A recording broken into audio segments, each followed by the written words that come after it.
할렐루야, 살아계신 하나님께서 이 시간도 우리와 함께 하심을 믿습니다. 오늘은 믿음의 야성을 회복하라 27번째 시간으로 사명 붙들면 특별한 은총을 누린다 라는 제목으로 하나님 말씀 증거하도록 하겠습니다. 1963년 브롱스 동물원에 이상한 전시가 있었다고 합니다. 동물원 가면은 동물이 칸칸이 쭉 진열되어 있죠. 구석으로 가니까 문이 하나 있었다고 합니다. 그 문 안쪽에는 어떤 동물이 있을까 들어가니까 거울이 하나 놓여 있었다고 합니다. 거울을 보니까 누가 보였을까요? 내가 보이죠. 나라는 사람이 보이죠. 그리고 그 거울 윗부분을 보니까 세상에서 가장 뭐뭐한 동물, 세상에서 가장 뭐뭐한 동물이라고 쓰여 있었다고 합니다. 이 네모 안에 뭐라고 쓰여 있었을까요? 세상에서 여러분들 한번 얘기해 주시기 바랍니다. 세상에서 가장 소중한 동물이요?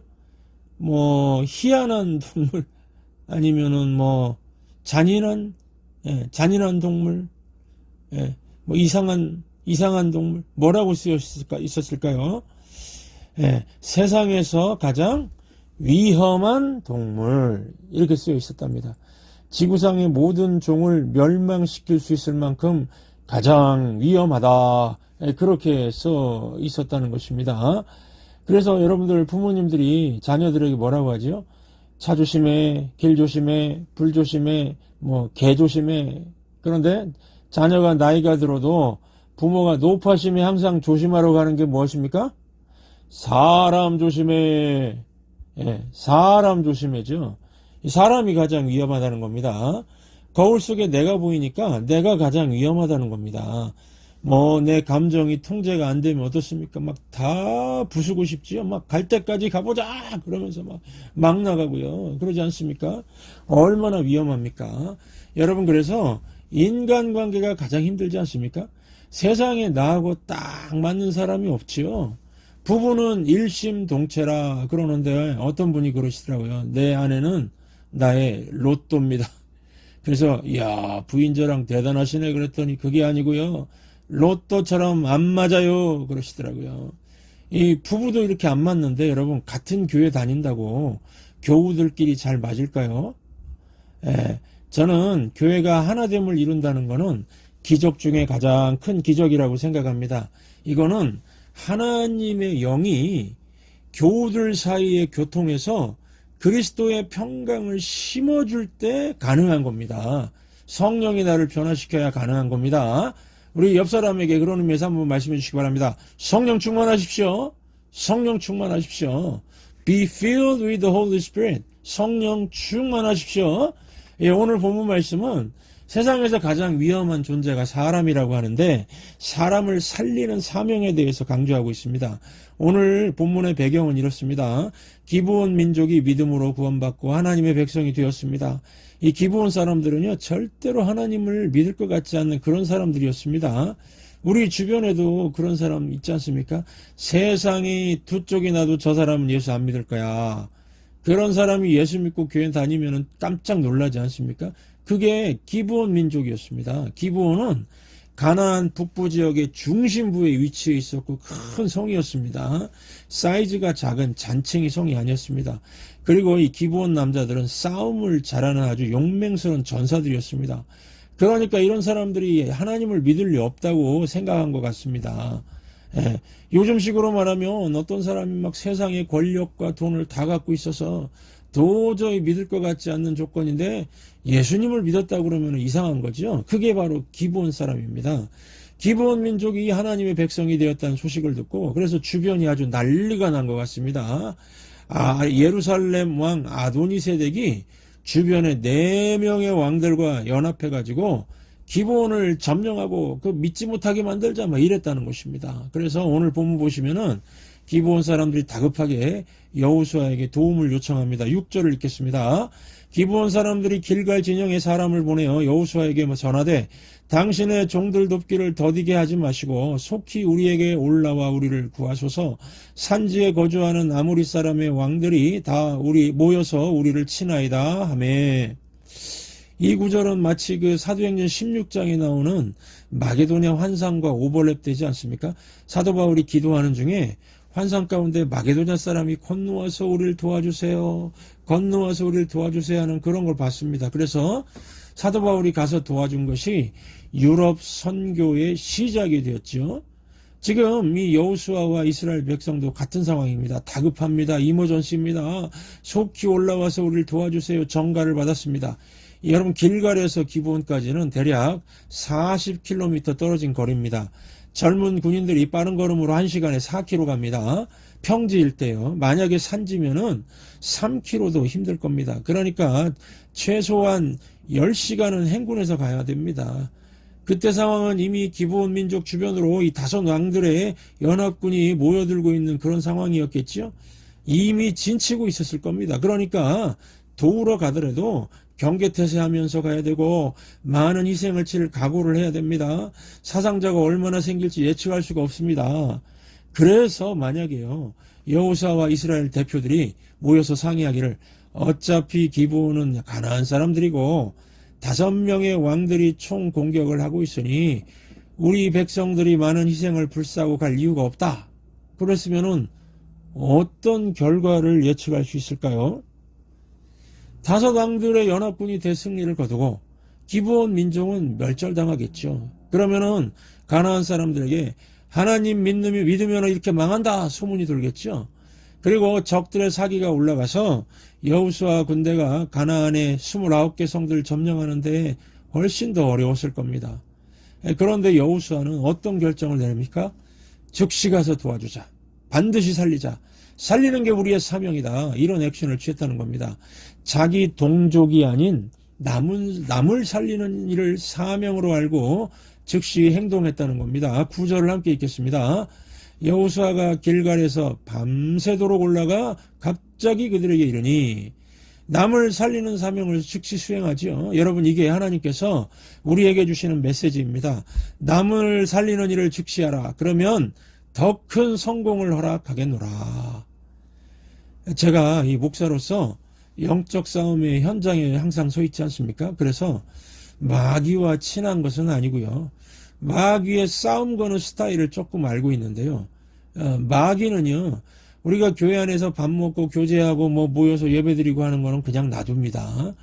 그런데 남을 살리겠다고 전도와 선교의 사명을 감당하려고 교회 바깥으로 나가려고 하면은 그때부터 세상의 모든 불신 세력과 마귀를 따르는 더러운 귀신들을 총동원해서 공격을 해옵니다. 참 미안합니다. 교회 안에서 있을 때에 비해서 남을 살리는 사명을 감당하려고 그러면은요 5배 이상의 핍박이 심해집니다. 마치 5 왕들이 뭉쳐서 공격해 오는 것과 같습니다. 그래서 제가 직접 겪어보니까요 마귀가 가장 싫어하는 게 우리가 전도하는 것이고 선교하는 겁니다. 마귀는 심지어 교회 안에 믿음이 약한 사람들까지 이용해서 전도와 선교를 막는 것 같습니다. 당신이 전도한다고 그 사람이 변할 것 같은가? 이런 마음을 교회 다니는 사람 가운데 심어버립니다.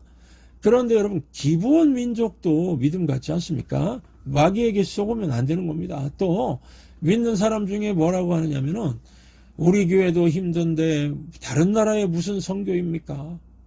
이런 것도 마귀의 속임수에 넘어가는 거죠. 이런 거 다 속임수고 거짓말입니다. 오늘 말씀 보시면은 여호수아가 남을 살리는 사명에 집중하니까 어떤 일이 벌어졌습니까? 29개의 점령해야 할 가나안 성들 중에서 5개 성들을 한꺼번에 한 번에 그냥 점령하게 됐습니다.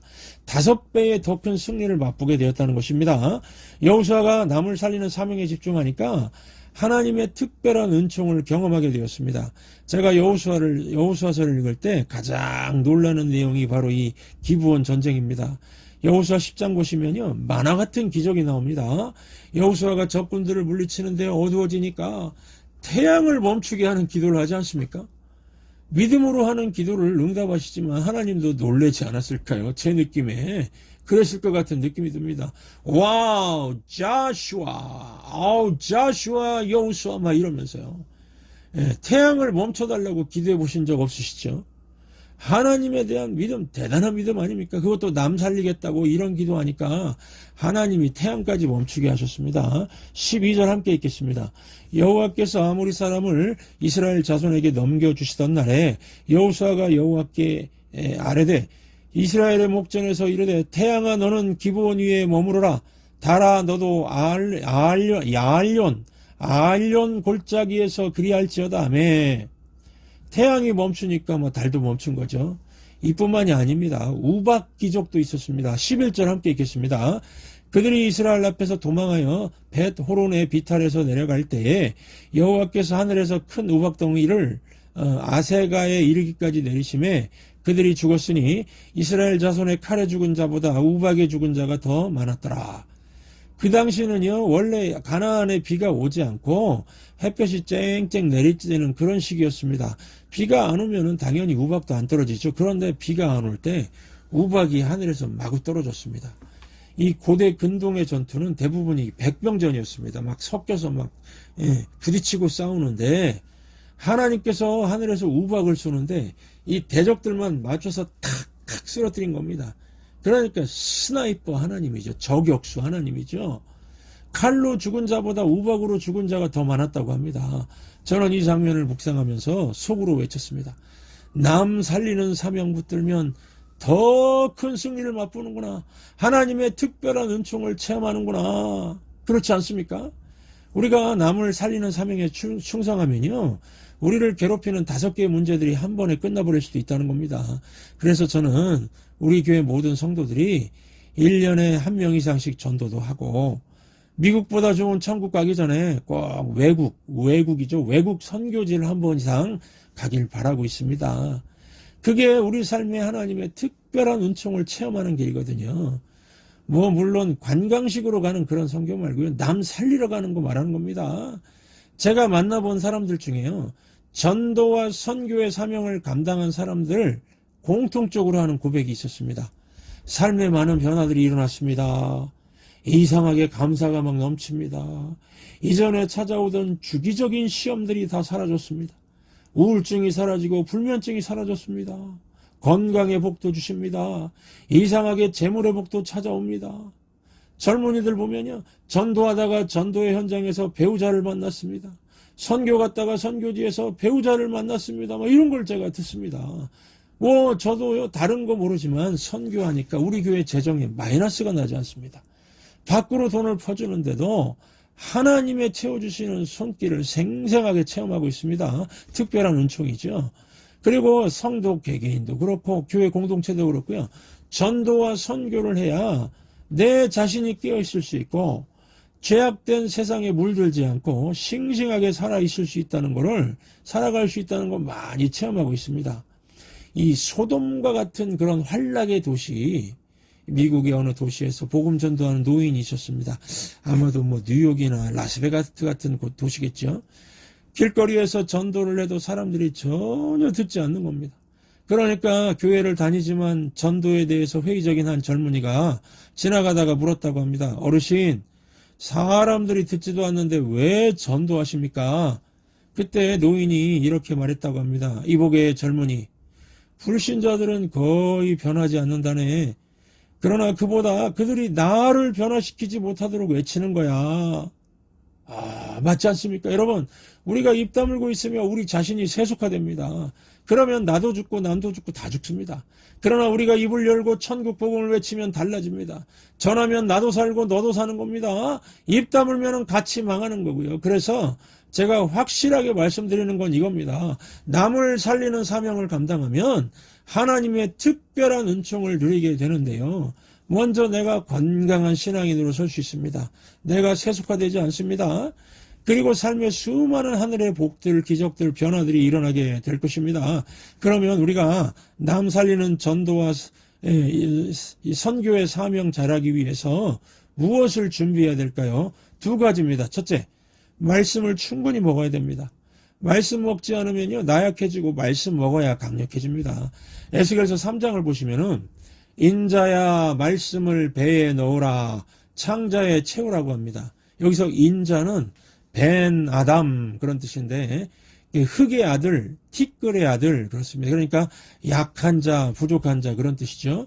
약하지만 말씀을 배에 넣으라 하나님 명령하십니다. 왜 그렇습니까? 그래야 강해지기 때문입니다.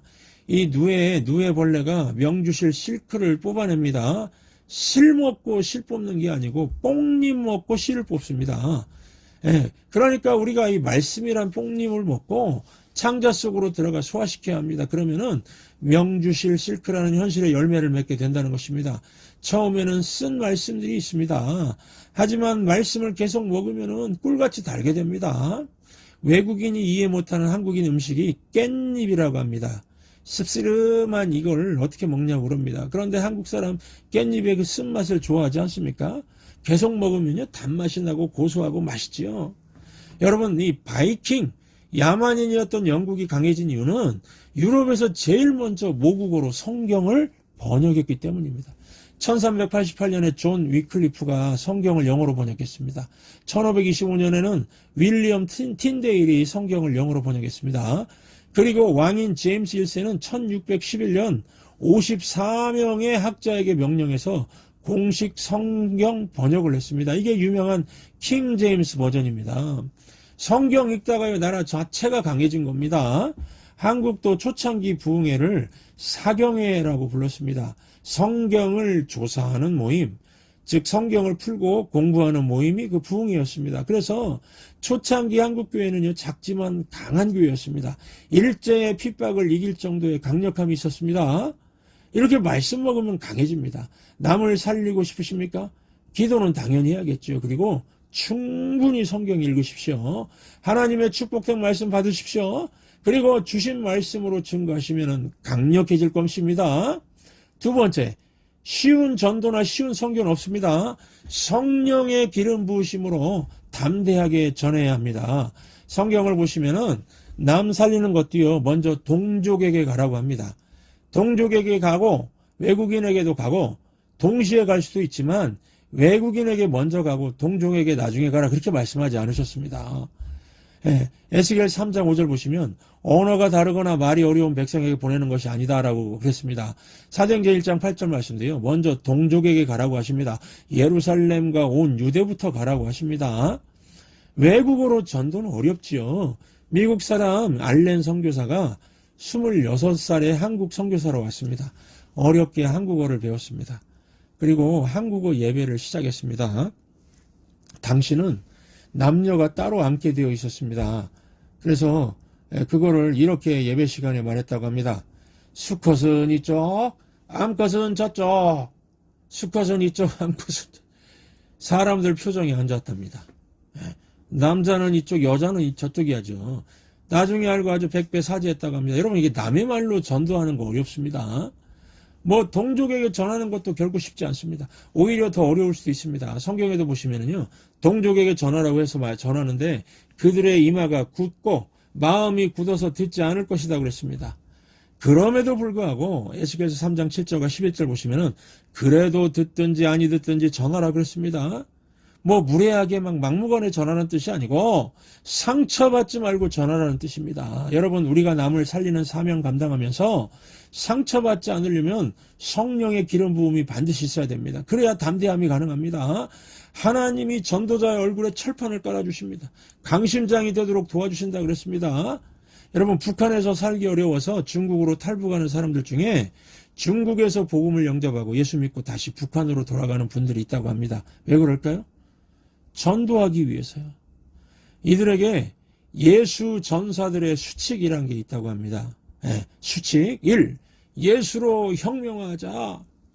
뭐 공산주의 주체사상 이런 거 아무것도 아니라는 겁니다. 이 수칙이 믿으면 천대받게 되어 있다. 그게 나의 긍지요 기쁨이다. 예수 이름 때문에 핍박당하면 기쁘답니다. 이거 감이 좀 오십니까? 내가 예수님을 위해 쓰임받는다는 게 기쁨인 겁니다. 수칙 3. 고난은 당연하다.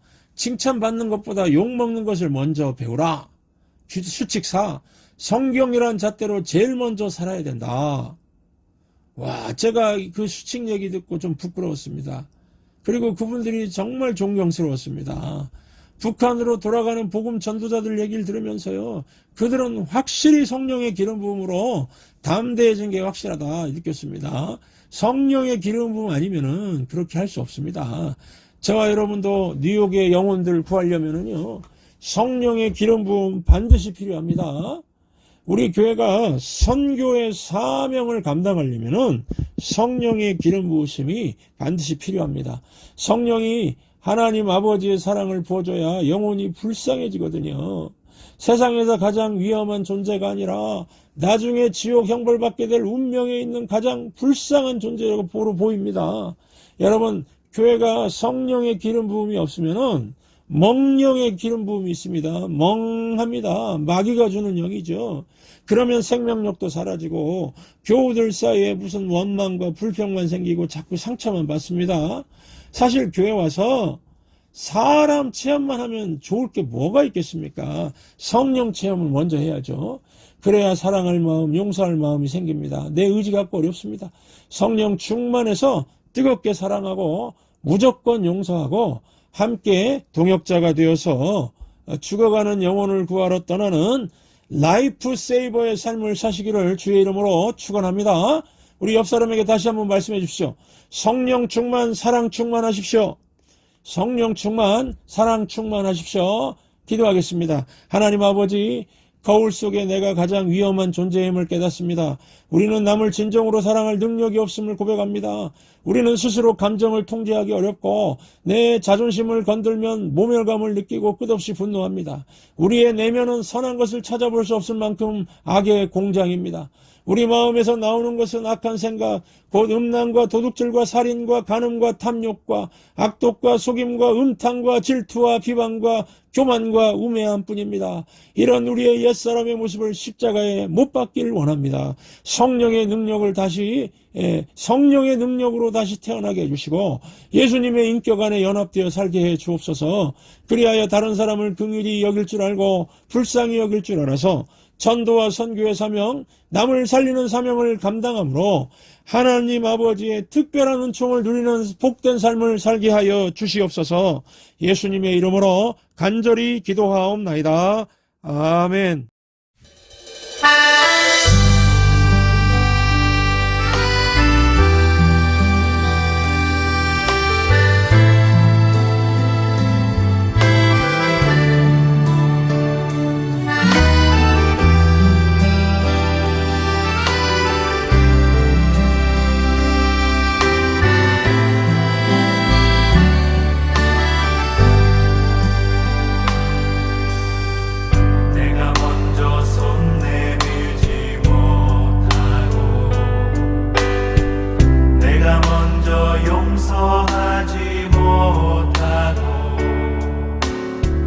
내가 먼저 웃음 주지 못하고 이렇게 머뭇거리고 있는